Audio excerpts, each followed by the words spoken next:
নমস্কার, আজকে বানাবো দই বেগুন। তো তার জন্য প্রথমে একটা লম্বা বেগুনকে গোল গোল করে কেটে নিতে হবে।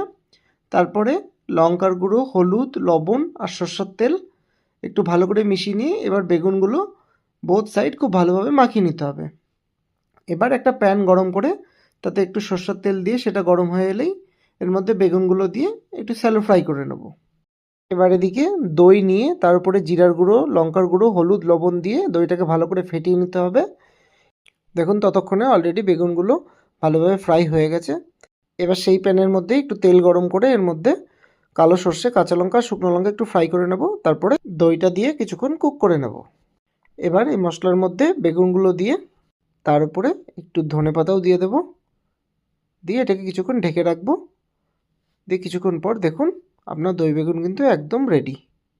এবার এটা গরম ভাত দিয়ে সার্ভ করে দিন। বেগুনের এই রেসিপিটা না খেয়ে থাকলে কিন্তু আপনারা অবশ্যই ট্রাই করতে পারেন।